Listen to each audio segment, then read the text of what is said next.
Hey everybody, welcome back to Race of History. As you may have noticed, I've shifted the camera over a little bit. I'm hoping that it'll keep me from glancing up at it as I'm looking at the computer screen. However, we're looking at the American Civil War Oversimplified Part 2 today. Let's get into it. This video was made possible by Honey. Stick around to learn how you can save money when you shop online.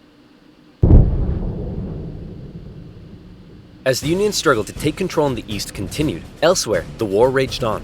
The Confederates attempted an invasion of Kentucky, hoping the state as a whole would join them, but they were pushed back. The Indian Territory saw Native American tribes ally with one side or the other in the hopes of securing rights after the war. Along the Mississippi, General Ulysses S. Grant remained one of the few Union generals scoring major victories. With his best pal, General Sherman, by his side, Grant led his armies down the Mississippi to the Confederate stronghold of Vicksburg. Both sides knew that if Vicksburg fell, the Confederacy would be split in two, and the Confederates prepared for an intense defense of the city. But back in the East, Lincoln still wanted somebody to march south and take Richmond. Having given General McClellan the boot, he needed a new man in charge. All right, Mr. President, option 1 is General Hooker. Bit of a nutcase, but a good general. Option 2, his qualifications are his name is Burnside and he has freaking dope-ass sideburns. Say no more. So General Burnside was put in charge of the Army of the Potomac and sent south. Lincoln hoped he finally had a general who could succeed. Burnside met General Lee at the city of Fredericksburg, where he intended to rapidly cross the river and take the city. But the Union War Department was too slow in delivering the pontoon bridges, and the two sides were forced to camp across from each other, close enough to speak. Hey Yankee, ready to get your butt kicked? Yeah, right, rebel. God is on our side. No way, God's on our side. Oh, you think so? Well, why don't we ask him? Hey God, whose side are you on? Ow. Dude, uncool. With over 100,000 men, the Union Army finally launched their massive attack on the 11th of December. But by now, the Confederates had amassed their forces. During the battle, wave after wave of brave Union men marched headlong into a brutal Confederate onslaught. Even the Confederates couldn't believe what they were seeing, and in one moment of camaraderie, a Confederate sergeant, unable to take it, reportedly came out into the field to tend to the Union wounded. So, you have similar instances that happen in World War I, where casualties are mounting in a way and the tactics for one side are being done in a way that actually starts having kind of like an internal conflict for the side who is doing a lot of the killing. And so you see here kind of an empathetic string being pulled for one of the Confederate sergeants. And this is something that happens not just in other conflicts, but specifically for this conflict. Notoriously, the Civil War was not just the splitting of a nation or the splitting of a state, but households were split over it. You had people fighting each other that knew each other, sometimes intimately. And so there were a lot of instances where you had these battles being fought between people who were from the same city or state. They knew each other or had mutual friends. And so it brings this whole other level of intimacy to this war that really is not in other conflicts. And so you see things like this, and it kind of gives them a different meaning, or I kind of see it in a different way when I see the empathy being shown here. Because I think like, well, all these people are countrymen. And not only that, like, they mostly have the same type of, maybe not overall culture, but kind of idea of national camaraderie. And sometimes that even goes down to a local level in the case of the Civil War. And so it just makes this conflict so much more brutal and kind of harsh. The reality of it is a lot more harsh. Seeing this, the Union troops held their fire. Still, Burnside and his forces were soundly defeated at Fredericksburg and forced to retreat. Lincoln's popularity and Northern morale continued to plummet, especially as the winter heading into 1863 was bad. The winter camps were rife with disease. The food was less than appealing. On both sides, men began to leave. Hey, where do you think you're going? I'm deserting. What? Don't you love your country? Yes, I do. And I'm trying to get back to it as quick as I can. Lincoln, ever the kind and caring man he was, spent much of his time pardoning deserters' death sentences. Oh my, Here's a 17-year-old boy sentenced to be hanged. Well, I'd better suspend his sentence. Or he'll be suspended tomorrow. What? To try to keep the numbers up, both sides had introduced conscription. There was controversy in the North, however, since rich men could simply pay to have someone else fight on their behalf. Riots broke out in New York City, with enraged mobs furious at the idea of going to fight for slaves, an idea that many of them simply did not support. Yeah, and because of this... Oh, wait, hang on. They might be about to get to it. However, after so much pressure, the Union had finally begun allowing black men to enlist. And these men, knowing what they were fighting for, signed up. By the end of the war, nearly 200,000 troops, 10% of the Union Army, would be black. Yeah, and this is a really big deal that totally changes the makeup of the war and of the North's military. Because you have this really deep kind of personal relationship with the South and what they're fighting for. It's something very real, something very tangible, and it's not like your like modern wars. You're going overseas to fight some guy that you don't really know much about, or some regime change war or something like that. This is a war that the Southern military, the Confederacy, truly believed in. It was a fight for what they believed was their culture. So, to combat that, you allow the enlistment of black men into the Union Army, and all of a sudden, they have that. This is very much a personal war to them. It's very tangible. It's something that they know exactly what they are fighting for. It's not some theoretical thing or something that is, philosophically understood. No, this is very real, and they have that same personal relationship and feeling towards fighting in the war that many of the Southerners do. And so it totally changes the culture of the Union Army. The valor and bravery they showed throughout, silencing critics. Okay, well that last guy was useless. Let's try this Hooker fellow. General Joseph Hooker was put in charge of the Army of the Potomac, and once again Lincoln ordered him to move south and take Richmond. Hooker met Lee at the Battle of Chancellorsville, where Hooker had over twice the men Lee did. Lee was forced to defy all military convention and split his smaller force into two. Lee had absolutely no chance of winning, and Lee won. It was his masterpiece. Lee did suffer one significant loss during the battle, though, as his right-hand man, Stonewall Jackson, was riding back to the Confederate lines at night. They freaking the nervous shot Confederate him. troops, unable to recognize him, opened fire. You boys done goofed up. Jackson died 8 days later. As for Lincoln, he couldn't believe it.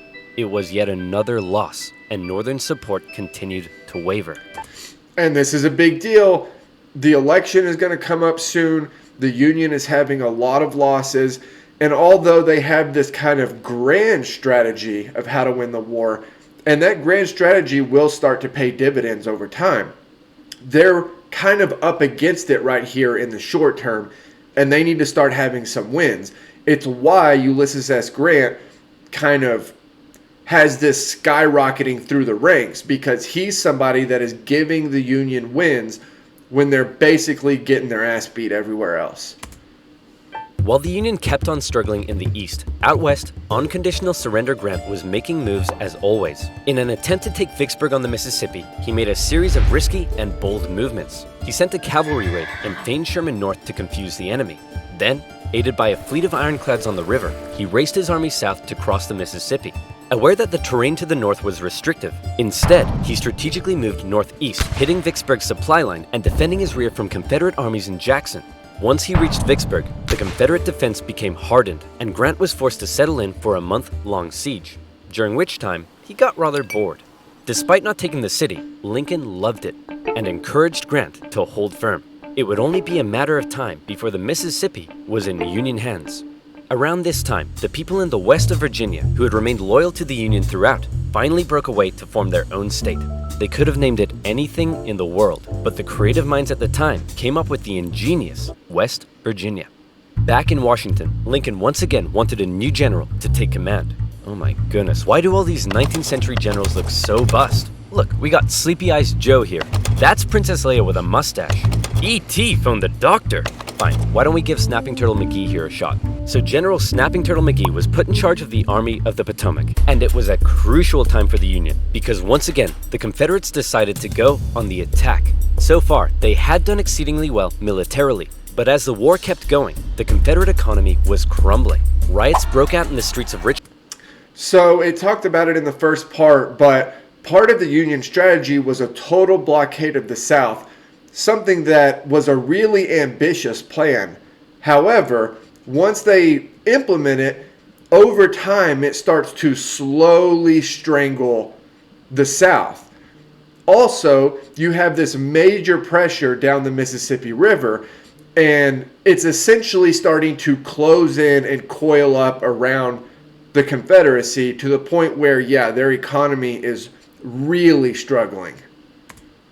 As the price of bread skyrocketed, supplies were dwindling. Jefferson Davis wanted to send men west to rescue Vicksburg, but General Lee knew the longer the war lasted, the worse their chances got, and he still hoped if he could just threaten D.C., the already demoralized North would surrender. So in June 1863, with the momentum behind him, General Lee once again entered the North, fighting his way through Maryland and into Pennsylvania. General Meade set out to meet him for what would be the most significant battle of the entire war. If the Confederates won, D.C. could fall. If the Union won, it would be a turning point, as the Confederates would run out of steam, and the small town that was to get caught up in the crossfire of the largest battle in American history was Gettysburg, Pennsylvania. On June 1st, units from each army encountered one another and skirmished through the town itself. The townspeople were forced to take refuge, except for one man who reportedly ran outside for a strange reason. "Joseph, what are you doing?" "I'm not gonna let them take my beans." "How many times do I have to tell you they're not here for your beans?" By the second day, over 100,000 men stretched for miles across the battlefield. Lee took the initiative, deciding to hit the enemy's flanks, and he came very close to breaking through the Union's disorganized left. But Union Colonel Joshua Chamberlain ordered a desperate bayonet charge, smashing into the Confederates and forcing them back. The Union forces held across the line. On the final day, Lee believed the Union Army had fortified its flanks, so he decided to finish them off with one massive central assault. The Confederates rushed at the Union lines during General Pickett's charge, and this time, it was the Union's turn to unleash hell. Meade had correctly guessed Lee's strategy, and the Confederates were decimated, forced to turn and flee.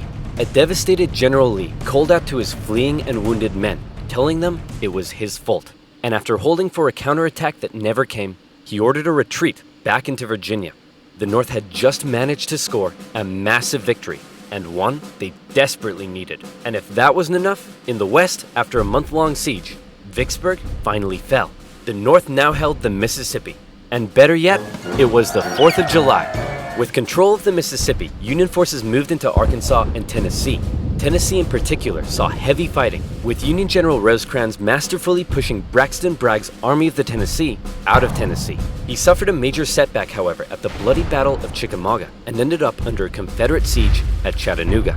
At one point during the siege, a temporary truce was declared so that wounded men could be recovered. And often in the Civil War, during these small truces, men from both sides would meet in the middle to trade things like tobacco, coffee, and maybe even honey. Yeah, so again, you have this thing where the troops empathize with each other.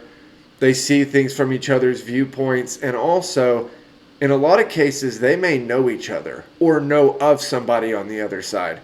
And so, yeah, much like the Christmas Day truce in World War I, when you have these small truces, you have these situations occur where they kind of will go out and talk and trade things, but also ask about a city or a town or a state or an area that they're curious about. They have family in, or they have friends in, or they're originally from that area. And so, yeah, it's a dynamic that plays out continuously through the war.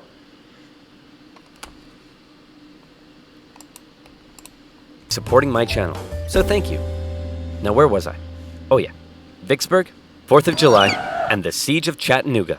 Thankfully, General Grant, now in charge of all Western Union armies, showed up and karate kicked Bragg right back into Georgia. Like this. With Sherman and Hooker, Grant took on Confederate positions in the mountains around the city, including the famous battle above the clouds and Mission Ridge. Grant continued to be Lincoln's #1 guy. With these victories, Lincoln hoped the war was finally turning. Back in Gettysburg, the entire town had been turned into a hospital to care for the scores of wounded men. Throughout the war, on both sides, women such as Clara Barton rose to the occasion, doing crucial work on the home front and volunteering as nurses for those who had given their lives. A new national cemetery was to be established at Gettysburg, and Abraham Lincoln traveled out to attend the opening ceremony. At the event, the main speaker spoke for 2 hours.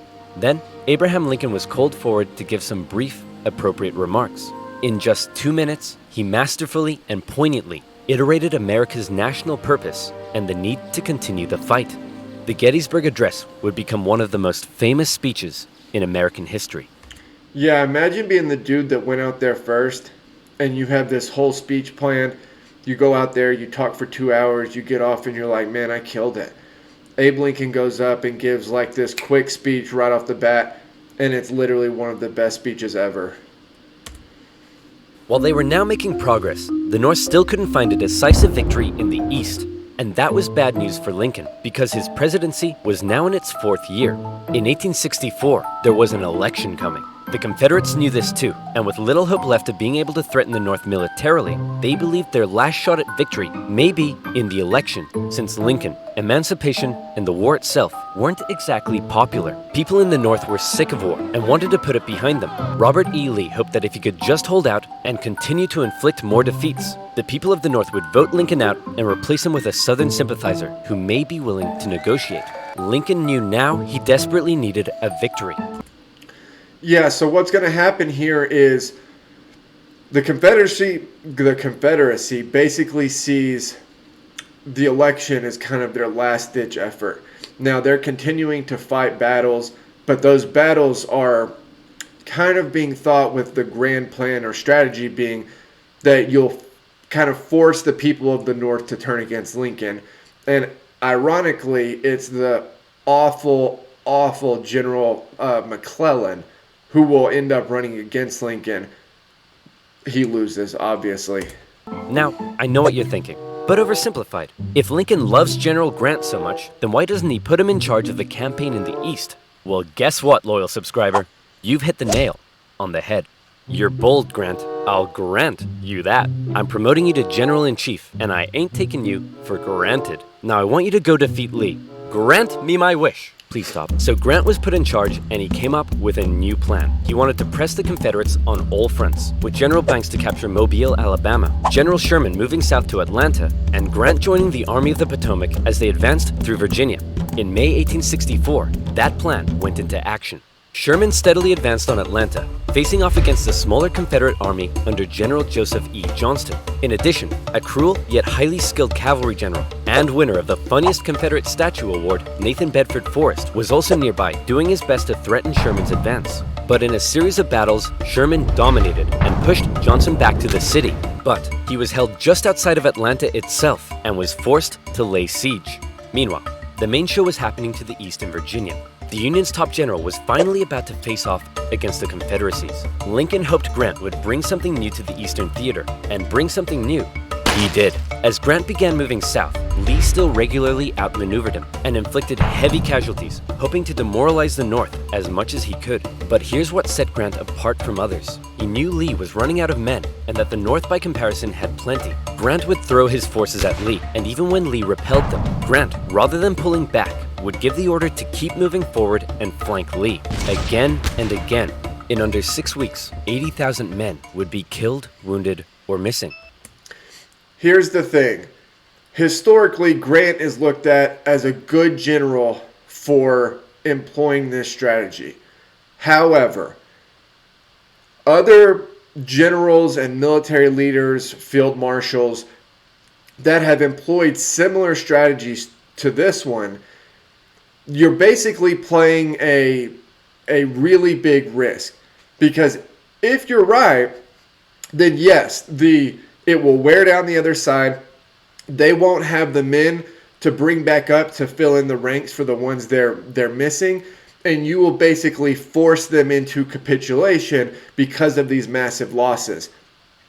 However, if you're wrong and the war prolongs longer than you are anticipating, or they find a way to supplement men in, or just have some other strategy to continue the war for longer, then you get into a situation where, similarly to British generals in World War I, they are looked at awfully historically. I mean, you can literally feel the vitriol dripping off the pages of the older writings about the British generals who did this exact same strategy in World War I, about how careless they were with everybody's lives, how many people they allowed to die for these pointless battles and pointless causes.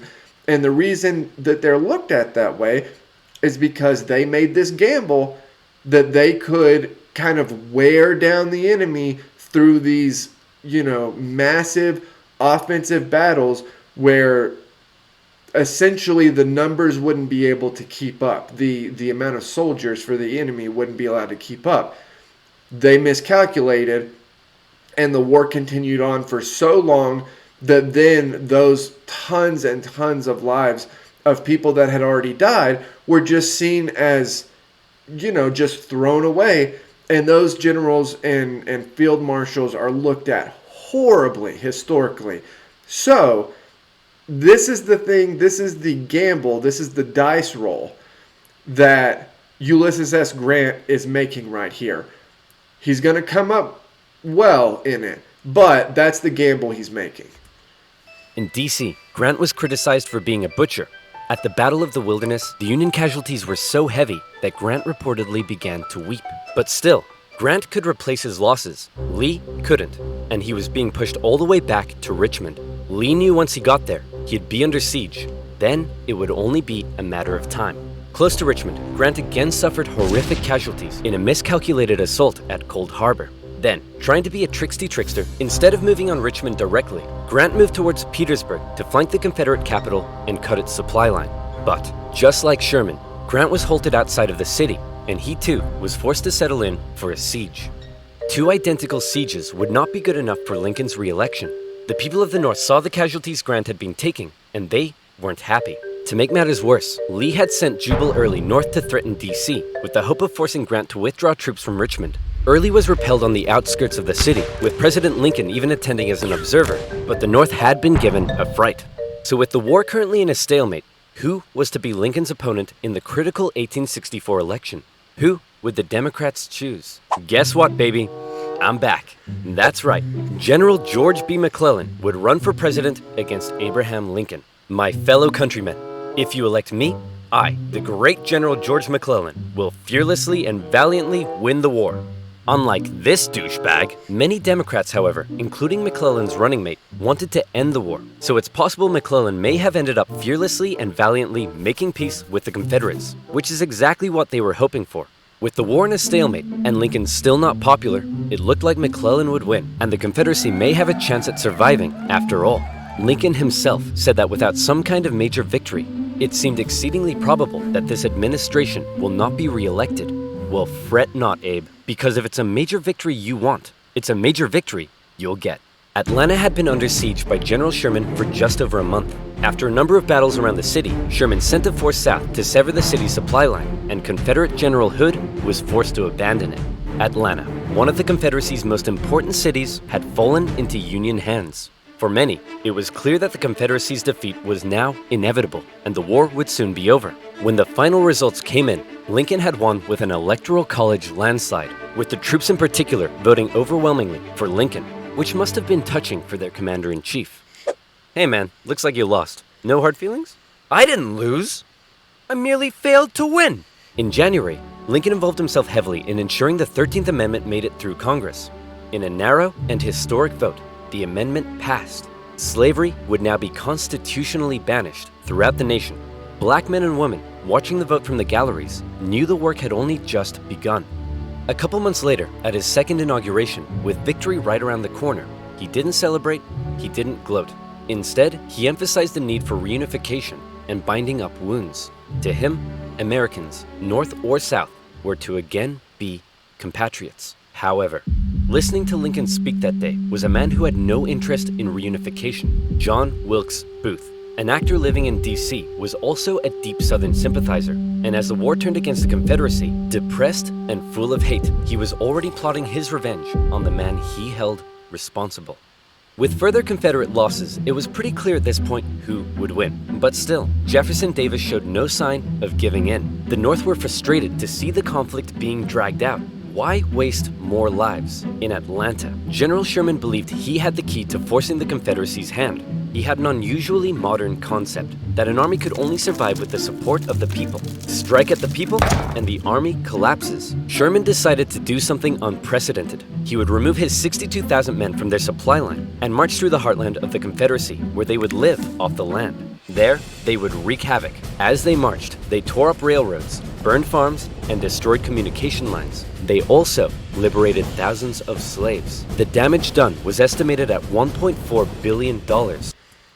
This is a very interesting way to cover this, because Sherman basically just burned everything from Atlanta to the coast. So I understand the thought process, and it is a modern thought process. However, 100 years after this, there will be arguments with the Prussian government during the Franco-Prussian War about shelling Paris, because part of them want to shell Paris, but a large contingency of the Prussian nobility and hierarchy believes that it's unethical, I guess, to directly go after civilians on purpose. And so this is kind of an interesting way to cover this. I don't know. It's the strategy in and of itself works, and it worked well in this case, although I guess there's some argument to exactly how well it worked. But it was a pretty, I would say, violent and harsh way to go about it with the civilian population. The tactics were cruel, but to Sherman, it was better than losing yet more men in battle. In December, he reached Savannah, Georgia, but he wasn't done yet. Next, he turned north to inflict his punishment on the first state to secede, South Carolina. As he moved, he came ever closer to General Lee's army, still holding out at Petersburg. The siege of Petersburg had lasted for 292 days. 60,000 of Lee's men had deserted. Numerous Union attempts to break through had failed, but when the breakthrough finally came, it came quick. On April 2nd, a Union assault finally pushed the Confederates from their defenses. Hey man, there's no need to evacuate, right? You'll rescue us like last time, right? Sorry, can't hear you. Lee narrowly escaped the city, hoping he'd be able to meet up with General Johnson and continue the fight. Grant chased him down. Richmond was evacuated, and Jefferson Davis went on the run. As they left, the Confederates set fire to military buildings, but the flames burnt out of control, and as the Union troops arrived, they became firefighters. See, this again is the same thing that I was just talking about, although I guess this one wasn't technically done on purpose. But the idea that, like, the ends justify the means, be damned with the civilian population or whoever has to live here afterwards. The only thing that matters is what matters to us. I feel like that's a really harsh way to conduct a war. A couple of days later, Abraham Lincoln visited the war-torn city. Grant caught up to Lee at Appomattox Courthouse, where he trapped his forces. It was here, on April 9th, 1865, that Lee saw no point in continuing. Sir? Listen, bub. I drank a bit too much last night, and now I'm hanging like a fruit bat on a hot day. So whatever you have to say, I don't want to hear it. General Lee says he wants to surrender. Hot diggity dog!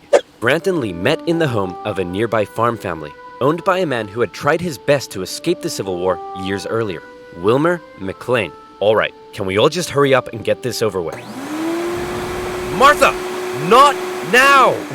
I'm cleaning. Do you want us to get rats? Grant and Lee, after years of war, now spoke respectfully to one another. When Lee left, his face filled with emotion, Grant's men began to cheer, but Grant ordered them to stop. He knew that now was the time for reconciliation. Just over 2 weeks later, General Johnson would surrender to Sherman, ending the war for 89,000 Confederate soldiers in the largest surrender of the war. Not every Confederate state had surrendered, but the war was as good as over. Across the North, church bells rang out and celebrations erupted.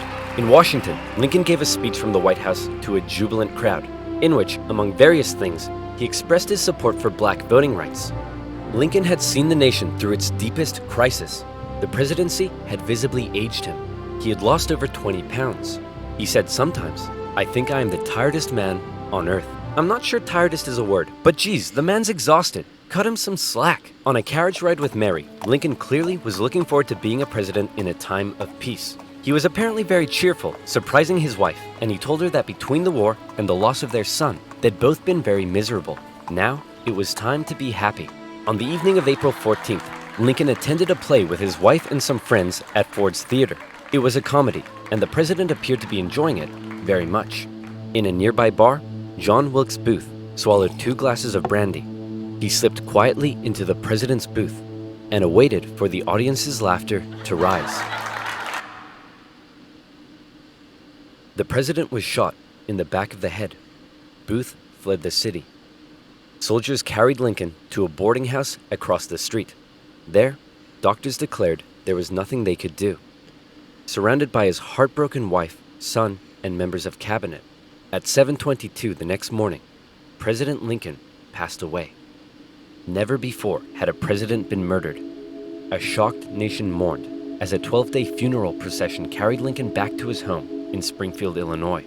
On April 26th, Union cavalry found John Wilkes Booth in a barn in Virginia, where he was shot. Not long after, Confederate President Jefferson Davis was also tracked down and arrested. Imprisoned for 2 years, he was eventually released. The North didn't want to put him on trial for fear the jury may rule that Southern secession had in fact been legal. To ensure reconciliation, other Confederate generals and politicians were allowed to re-enter life in the now restored Union. Scattered fighting continued. This is kind of a tough situation here, because on one hand, at least in my mind, I think for the country as a whole, these guys they lost. And so they're essentially a rebel army. And rebels in this context are traitors. And in most historical situations all the way up to this point, they would be hanged, or certainly they would have been killed in some way. If you go further back in history, they would have been killed in an extremely brutal way. On the other hand, I can see this from the point of view of certain politicians in the North who their whole thought process is, how do we get past this? How do we get past this? And how do we get the states on board that up to this point, even with the war being over, aren't really listening to us with the federal law on slavery or on unpaid labor? And so their way of going about it, and you see this kind of play out with a butting of heads in the North with Reconstruction, because you have some people that think, let's get past it, forgive and forget, that sort of thing. You have another group that is more, they're rebels, they're traitors, and if they're not going to die, then at least there's going to be harsh and severe punishment and almost like a type of vengeance. And so you watch this play out over the next handful of years in the United States, this kind of back and forth between exactly how to handle the states that seceded. Continued into May, when the last Confederate forces in Texas disintegrated. The southern states came under Northern military occupation to prevent any further rebellion, and a very difficult era of Reconstruction began. Over 3 million Americans had fought, brother against brother. The Civil War remains the bloodiest conflict in U.S. history, but the Union had been preserved. You could say the real winners were those who were to never again be slaves. Further amendments passed by Congress gave black individuals the right to citizenship and to vote. Significant progress had been made. However, entering into the 20th century, it was clear the fight for equality would continue. In modern America, the man who fought to preserve the nation and never gave up in the darkest of times stands as a symbol of honesty, empathy, humility, perseverance, and courage. a continuous reminder of what has forged America and what it should ever strive to be.